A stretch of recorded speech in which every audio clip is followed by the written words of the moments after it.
I suppose every story has a beginning, but mine doesn't start with joy or laughter. It begins with silence, the kind of silence that only an old house can carry. You know that kind, when the walls feel like they're listening, when the chair you sit on creaks like it remembers more than you do. That's the silence I live with now. I am 74 years old. My bones ache in the morning. My hands tremble when I fold laundry. And my eyesight isn't what it used to be. But none of that hurts as much as the truth I carry in my heart. The truth is that my only son, the very boy I raised with every ounce of strength left in me, now treats me like a stranger. Sometimes I sit by the window and ask myself, how did we get here? How does a mother go from being her child's whole world to being nothing more than a shadow in his home? And I'll tell you this, the worst kind of pain is not hunger, not sickness, not even death. The worst pain is to be forgotten by the very one you gave your life to. I wasn't always alone. There was a time, many years ago, when my world was full of noise, tiny footsteps, a child's laughter, the sound of my husband's voice echoing through the kitchen. We didn't have much, but we had each other, and that was enough. Until it wasn't. My husband, God rest his soul, was taken from me in a car accident when my son was just a little boy. That day split my life into two parts, before and after. Before, I was a wife, a partner, a woman who could lean on someone else when the world felt heavy. After, I was just a widow, holding a 5-year-old's hand with no idea how we would survive. People whispered, you know. They always do. She won't make it. She has no one now. How will she feed that boy? I heard it all. And I'll be honest with you. There were nights I almost believed them. Nights I sat on the cold bathroom floor, muffling my sobs with a towel so my son wouldn't hear. But when the sun rose the next day and he came running into my arms, eyes wide and hungry for breakfast, I wiped my face and carried on, because that's what mothers do. I worked 2 jobs, sometimes 3. During the day, I cleaned other people's houses. At night, I sewed clothes for neighbors, fixing ripped seams and hemming dresses until my fingers bled. There were winters when I wore the same thin coat year after year, just so my boy could have a warm sweater. There were birthdays when I skipped meals for a week to save enough to buy him a toy he wanted. And let me tell you, nothing is heavier than watching your child's eyes light up while your stomach growls from hunger. But I never complained, not once, because every sacrifice felt worth it. I believed, no, I knew that one day my son would grow up, see everything I did, and he would stand by me the way I stood by him. That was the promise I whispered to myself at night when I was too tired to cry anymore. And in many ways, I succeeded. My boy grew tall and strong. He went to college, something I never had the chance to do. He fell in love, married a woman of his choice. I gave them my blessing, because love is love, and who am I to stand in its way? But life has a cruel way of turning blessings into burdens. You see, his wife never liked me. Maybe she thought I was too old-fashioned.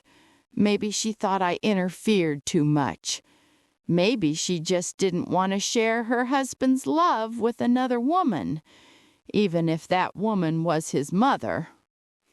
At first, I tried to ignore the little comments, the way she sighed when I offered advice, the way she rolled her eyes when I cooked in the kitchen. But as time passed, those small cracks became deep wounds, and my son, my own flesh and blood, chose her side every single time. I can't explain the kind of betrayal that cuts deeper than a knife. It's not a scream, it's not an argument, it's a quiet dismissal. It's when your son looks at you like your words carry no weight. It's when he forgets that you are the reason he is standing at all. And what's worse? Even now, most of their bills are paid from my pension, as well as the little savings I've scraped together after years of struggle. The roof over their heads, the food on their table, it's still my money. And yet in my own home, I am treated as though I'm nothing more than a guest who overstayed her welcome. That's why I'm here, telling you this story, because silence has lived in me too long. And stories? Well, stories are all I have left. Do you know what it's like to feel invisible? To walk into a room and realize that no one notices whether you're there or not? I live that reality every day. My daughter-in-law barely speaks to me, unless it's to complain. My son, when he does speak, keeps his words short, clipped, impatient, as though listening to me is a chore. And yet, every time I close my eyes, I see his little face again. That 5-year-old boy with messy hair running into my arms after school, clutching a drawing he made of us. Just him and me, standing under a sun. No father in sight, because even as a child, he knew it was just the two of us. I was his world. How quickly the world forgets. You may be wondering, why haven't I left? Why do I still live in a house where I'm not wanted? The truth is, mothers don't walk away easily. We hold on, even when holding on tears us apart. We continue to love, even when love is no longer returned. But there comes a day, a moment, when even a mother realizes enough is enough. That's where my story begins, truly begins. Not in the silence of my rocking chair, not in the memories of sacrifice, but in the moment I decided to teach my son a lesson he would never forget. Because sometimes the only way to remind someone of your worth is to take it away. And when I did, my son's life changed forever. They say time heals all wounds, but I no longer believe that. Time doesn't heal. Time teaches you how to live with the wound, how to carry it like a scar across your heart. When my husband died, I was 29 years old. 29, too young to be a widow, too old to start all over again. People told me I should remarry, find a man who could raise my son. But I couldn't. I had already given my heart once, and the grave had stolen it back. So I chose a more challenging path. I decided to stand on my own feet. Initially, I didn't know where to begin. I remember sitting at the kitchen table with just $18 in my purse. Rent was due. My son needed shoes for school. I didn't even have enough money for milk. For a moment, I thought about begging, just standing outside the church and asking strangers for help. But pride held me back. Pride and the sight of my little boy asleep on the couch, his tiny hand clutching his teddy bear. I promised myself that night, he will never go to bed hungry, not while I am alive. The next morning, I went out searching for work. I didn't have a college degree, no training, and no connections.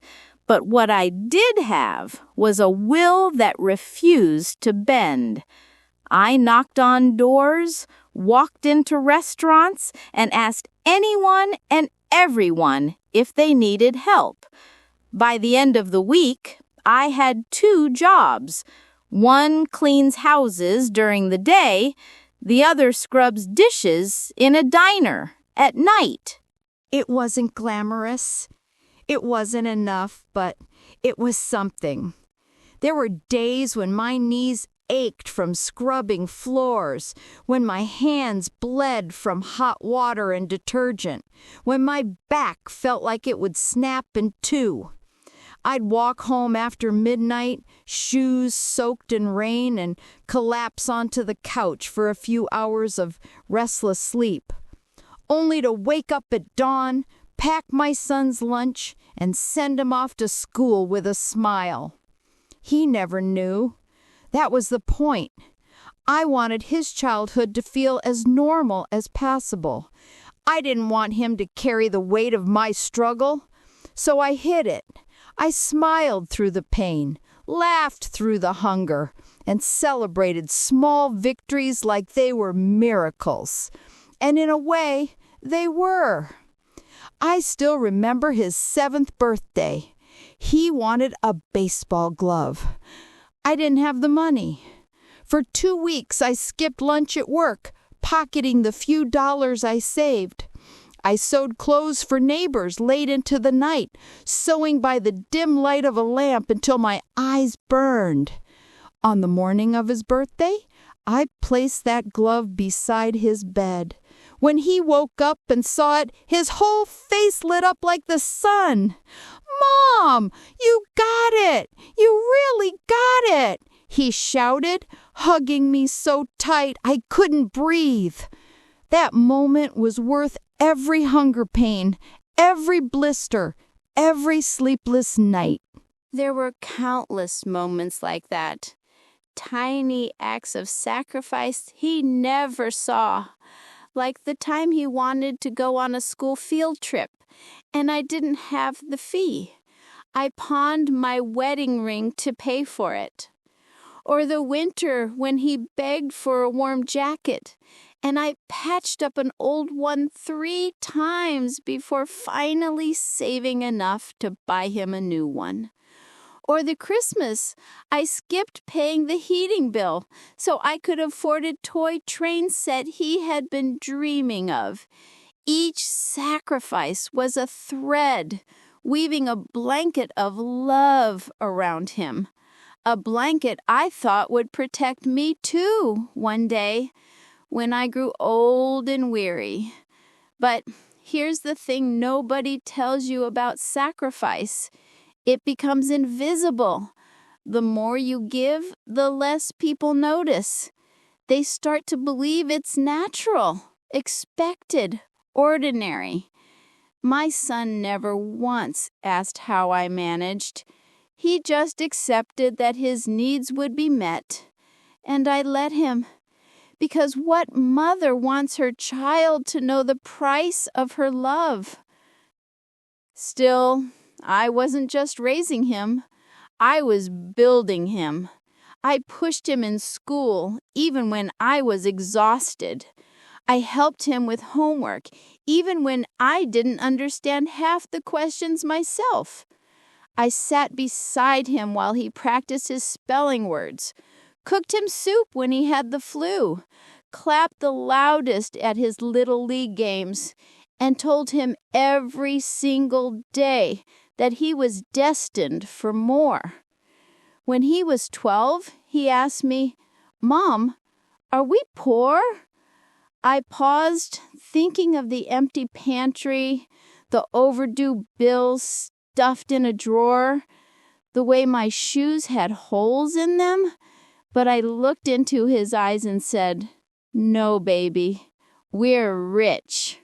We're rich in love." He smiled, satisfied, and went back to eating his sandwich, and I knew I had done my job. But doing my job came with a cost. I lost friends because I was always working. I lost my health because I never had time to rest. I lost pieces of myself, bit by bit, until all that remained was Mom. Not a woman, not a dreamer, not an individual. Just Mom. And yet, if you had asked me back then if it were worth it, I would have said yes, 1,000 times yes, because every time I saw him standing tall, laughing, learning, becoming his own person, I thought, this is my purpose.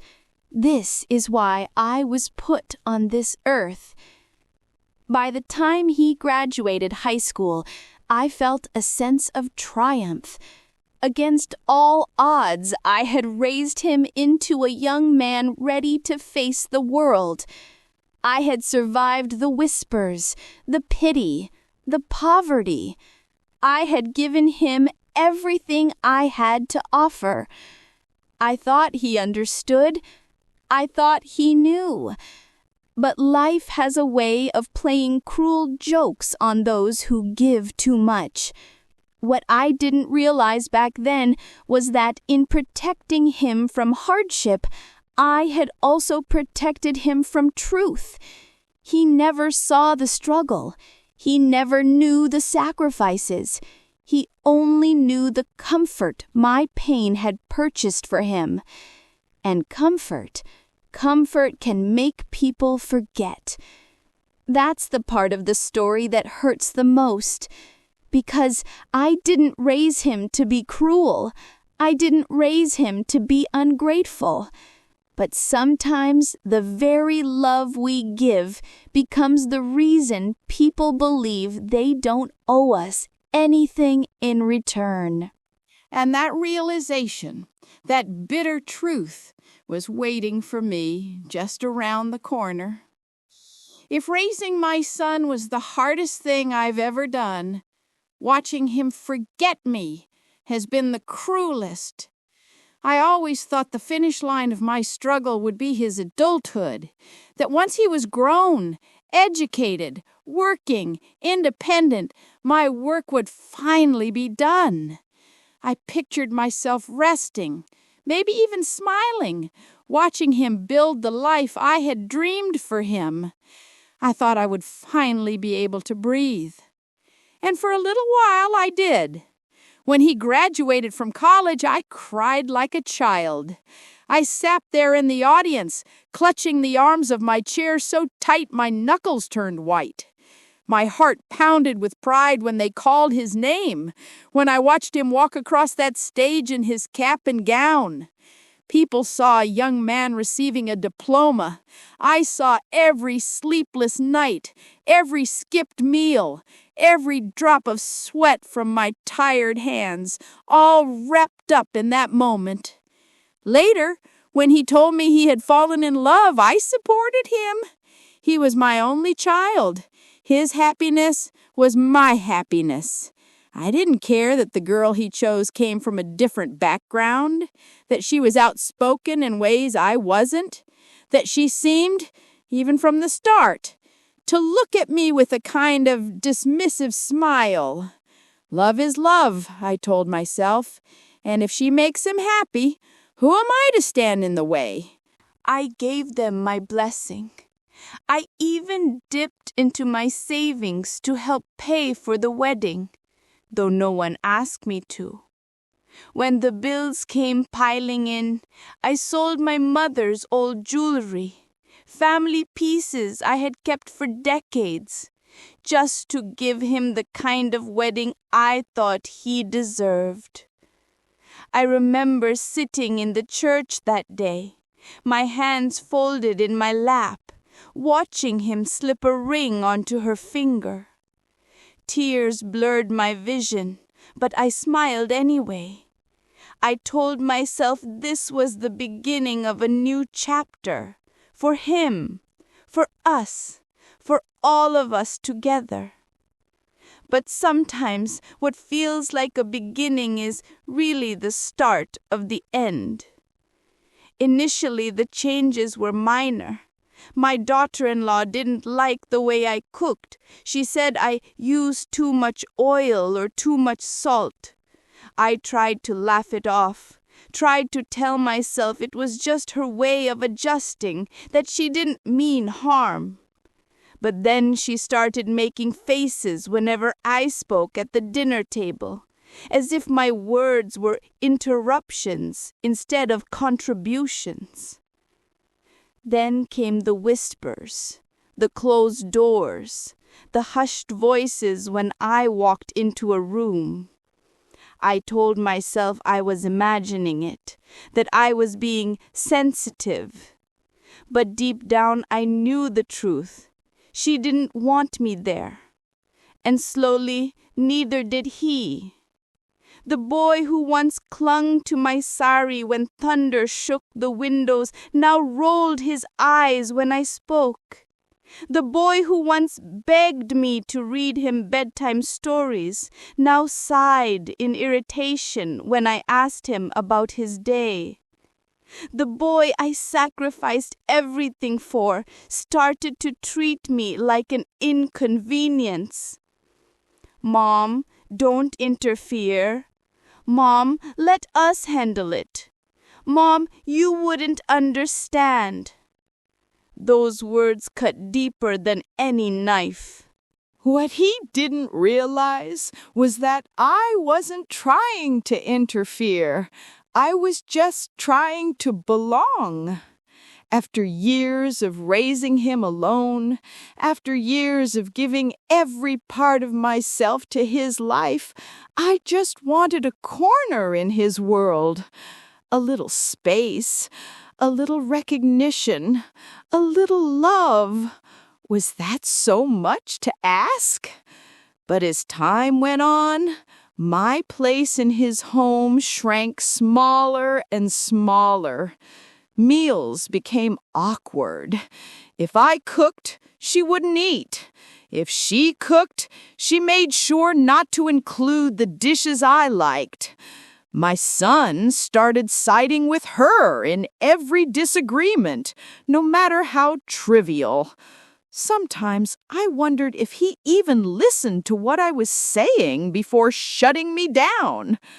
One night, I overheard them arguing in the kitchen. My name came up. "She's old-fashioned," she hissed. "She makes everything harder. Why does she even need to live here?"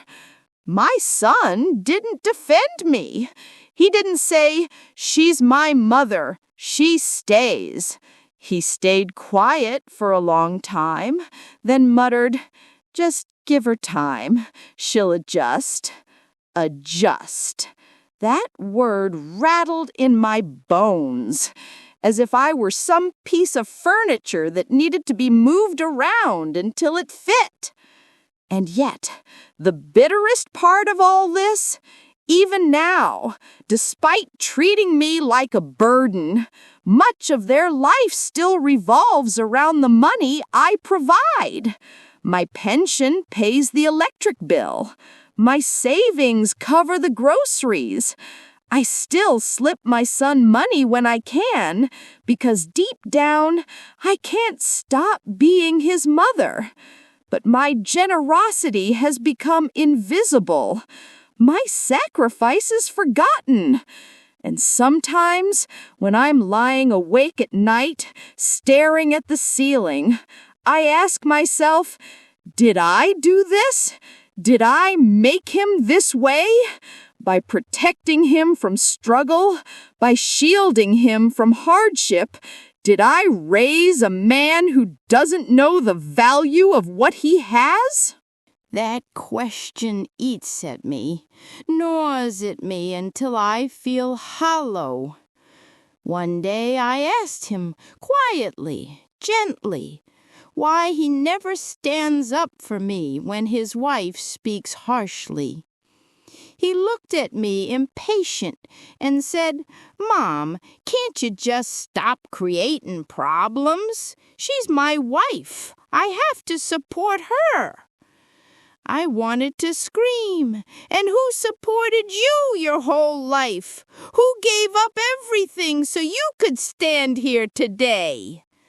But the words froze in my throat, because in that moment I realized he didn't see me anymore. He didn't know the mother who carried him, who fed him, who stitched clothes until her fingers bled to buy him a baseball glove. He saw only an old woman, someone to tolerate, someone to silence, someone to push aside. That night, I sat in my room and cried like I hadn't cried in years. Not the quiet, muffled sobs of survival, but the kind of crying that shakes your body, that leaves you gasping for air. Because it wasn't just pain, it was betrayal. You can survive hunger, you can survive loneliness, but how do you survive your own child turning his back on you? The house I had once dreamed of being filled with laughter now feels like a prison. The walls echo with her complaints, his silence, and my own unspoken grief. I eat my meals alone. I fold laundry that they don't thank me for. I hand over money, and they don't acknowledge it. I exist in the shadows of their life, unseen, unheard, unwanted. But here's the thing about pain. It doesn't just break you. Sometimes it wakes you up.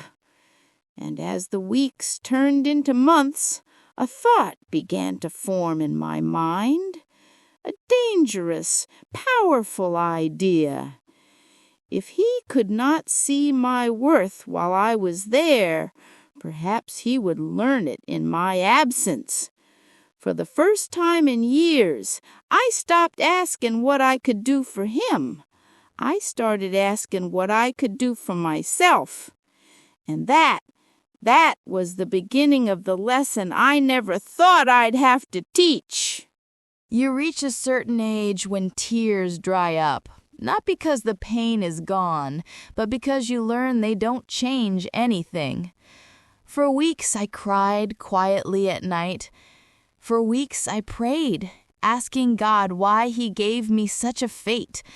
Why a son I sacrificed everything for could turn so blind to his mother's worth.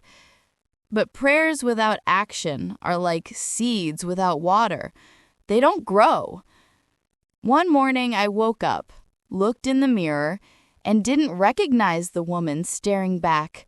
Her eyes were tired, her back bent, her face lined with sorrow. That wasn't me. That wasn't the woman who had fought tooth and nail to survive after her husband's death. That wasn't the woman who had worked 3 jobs to raise a child alone. No, I was stronger than this. I had always been stronger. And that's when the thought turned into a decision. If my son could not see my value while I was under his roof, he would see it when I was gone. So, I made a plan. The next week, when they both left for work, I packed my belongings, what little was truly mine, a few clothes, old photographs, and a small box of keepsakes that held my whole life. I went to the bank and withdrew every dollar from my savings account. I canceled the automatic payments I had set up for their bills. I even transferred the house papers I had kept in my name all these years, into a trust under my control. For the first time in decades, I chose myself. I didn't leave a note. I didn't say goodbye. I disappeared. When my son came home that evening, I wasn't there to fold his laundry, to cook his dinner, to hand over money for groceries. The lights didn't turn on because the bill hadn't been paid. The fridge was half empty because I hadn't gone shopping. For the first time in his life, my son was forced to stand on his own feet without the invisible hands of his mother holding him up. I stayed with an old friend in a different part of town. She gave me her spare room, a quiet space where I could breathe for the first time in years. Every night I wondered what was happening in that house without me. Part of me worried, yes, but another part of me felt lighter than I had in decades. The calls began the next day. At first his voice was sharp, demanding. "Mom, where are you? Why would you just leave like this? We need you." I didn't answer. The next call was angrier. "Do you know how irresponsible this is? We have bills, Mom. How could you just cut us off like that?" Again, silence. Then the tone changed. After a week of no response, his voice broke through the phone, softer, almost desperate. "Mom, I'm sorry. I didn't realize. I didn't know how much you were doing. Please, just come back." I still didn't answer. For the first time, he was living the life I had shielded him from. Late nights worrying about bills, empty cupboards. The weight of responsibility presses down with no safety net underneath. He was finally learning the lesson I never wanted him to learn, but one he needed if he was ever to understand my worth. Weeks passed. One evening there was a knock on the door of my friend's house. When I opened it, there he was, my son. But he wasn't the same. His clothes were wrinkled, his eyes red, his shoulders slumped with exhaustion. He looked smaller somehow, weaker, like the weight of the world was crushing him the way it once crushed me. "Mom," his voice cracked, "I didn't know. I didn't see. I thought I was taking care of you, but all this time it was you taking care of us. I'm sorry. Please forgive me." Behind him stood his wife, silent, her head lowered in shame. I didn't rush into his arms. I didn't let him off so easily. Instead, I looked at him, really looked at him, and I said the words that had been buried in my heart for years. "Understanding always comes late, son. The question is, what will you do with it now?" He broke down then, right there on the doorstep, just like a child again. He fell to his knees and held my hands, promising me to come home, promising things would change, that he would never take me for granted again. I didn't answer right away, because forgiveness is not cheap. Respect is not given, it is earned. and I wanted him to earn it. Eventually, I returned to the house, not because I had to, but because I chose to. And when I did, things were different. The fridge was full, but this time, because he had bought the groceries. The bills were paid, but not with my pension, with his own paycheck. The laundry was folded, but not by my hands. For the first time in his life, my son stood tall, not because I carried him, but because he finally learned to stand on his own. And slowly, respect returned to the table. My daughter-in-law's sharp words softened. My son listened when I spoke. They asked for my advice instead of dismissing it. They thanked me for the meals, for the money, for the years they had overlooked. But most importantly, my son thanked me for something he had never seen before: my strength. That day, I realized something. Love isn't just about giving. Sometimes love is about stepping back and letting someone fall so they can learn to rise. Sometimes the only way to teach value is to step away from yourself. I still ache when I remember the years I was treated like nothing. I still wish it hadn't come to this, that my son had seen my worth before it was too late. But I also know now that lessons learned in pain are the ones that stay forever. And if you ask me, was it worth it? All the sacrifices, all the tears, all the years of struggle? I'll tell you this: yes, because today, when my son looks at me, he doesn't see a burden. He sees his mother, and that is all I ever wanted. Every story carries a lesson. Stay with us. Like, share, and subscribe to never miss the next one.